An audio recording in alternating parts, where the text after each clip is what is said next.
Hopefully he's hung like a hamster. That would make us all feel better. Having said that, my missus has got a pet hamster at home and he's massive. Yeah, I added that. I was ad-libbing at the end. That was about Ronaldo, right? Because I've got this thing that you can't have everything, you know? You know, honestly, you can't have everything. For me, Les Ferdinand had everything. You know, honestly, he's a wonderful bloke, good-looking bloke, fantastic, this, that. Achieved all he should have achieved in the game and was still a nice fella. I'm hoping that Ronaldo didn't have that as well, because that would have really got me. You can't be perfect, can you? Or maybe he is. Maybe he is. Maybe he is. Yeah. I couldn't be more chuffed if I were a badger at the start of the mating season.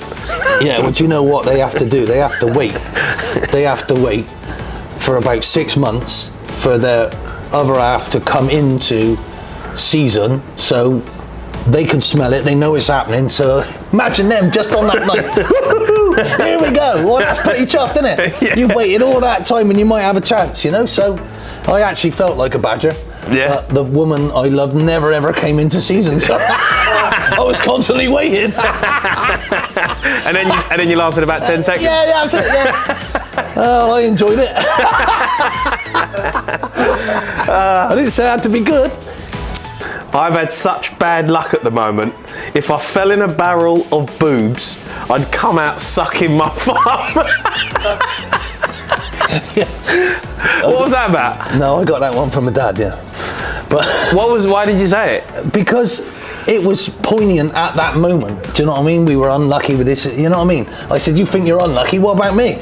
And the thing is, if I can get you to see that you're wallowing in something that you shouldn't be, and you can have a laugh about it, then I think that helps heal all sorts of things. That ain't mine. I'd love to say that's my old man. This is your quote to come out of your mouth. No, people are crediting that to me, but my old man taught me that years ago. That's probably 30 years out of date, that one. We're very similar. We both look better in the dark. That's Blackpool, yeah. When I got the job. Blackpool's nice. In the dark it is. But I was reeling. I had one fellow I spoke to that he was 86 that morning. Yeah. And he was demanding his season ticket back. And I had to deal with it. They got this fella, and this old fella, I don't like you. You've been given the job, I want my season ticket back. So I tried to phone him at home. Yeah. Please give me a chance, I'm going to try. I don't care, I want my money back. So I had to give him the money back. So I was feeling pretty hurt, and I come up with that. Well, you probably hurt a few other people, and you just got the job. Yeah, I didn't. No, they get it. They get it. They're famous. Their lights are famous, mate. They spend a fortune on their lights, so that was a compliment. Yeah. No, I have to say, I loved it at Blackpool. I had a good time there. To put into gentleman's terms, if you've been out for a night and you're looking for a young lady and you pull one, some weeks they're good looking, some weeks they're not the best. Our performance today would have been not the best looking bird, but at least we got her in the taxi. For a coffee. The facts are, you want to feel attractive, you want to do that, and you do go out and you might meet someone. You haven't met Miss Right. I have luckily met the one I'm meant to be, my soulmate. But if you're not as lucky as me, then you might not always get it right, innit? But you don't want to be on your own, do you? So there you go, let's have a coffee, happy days. And you know, but why you're using this expression in football? No, in football, lads, I'll take the win, but I want a perfect win, you know.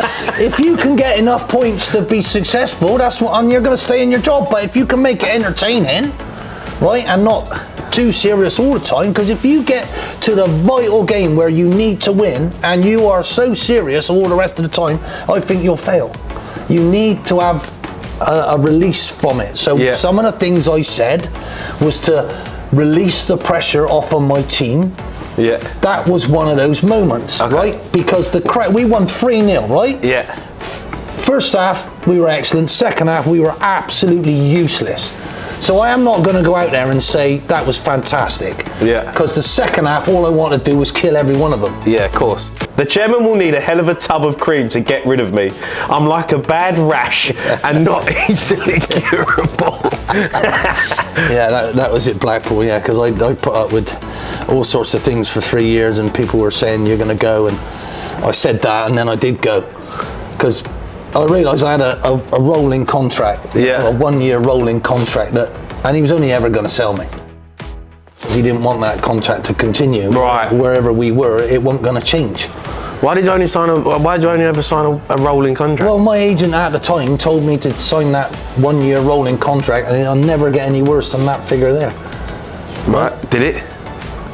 No, but I could have had, and he knew that, so he realised, hang on, I made a bit of a mistake here, so he was saying things to try and upset me to get me to leave in the end. Right, but that's it is what it is. I still look at that time and it was one of the best of my life, and my chairman at that time helped me do it. Yeah. And the fans hate me for saying that, but he did. Yeah. He helped me do it. He helped me achieve it every day, because he made me feel like I was on side. I knew where I stood with him. Yeah. And that's absolutely vital to me. Yeah. Every dog has its day, and woof. Today is woof day. Yeah. Woof. Today I just want to bark. I had a howl. I got promoted at the end of it all.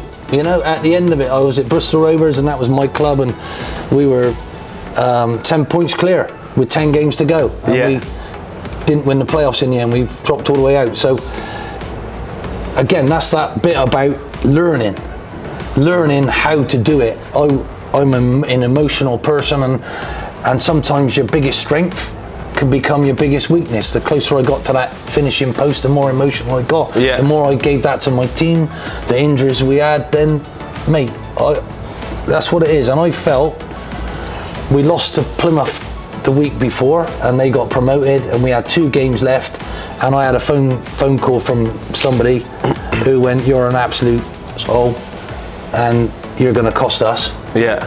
And then when we did get promoted, we got promoted despite you, not because of you useless piece of whatever. Yeah. But that's life, isn't it? He's my vintage Rolls Royce, and he costs me nothing. We polish him, look after him, and I have him fine-tuned by my mechanics. We take good care of him because we have to drive him every day, not just to save him for weddings.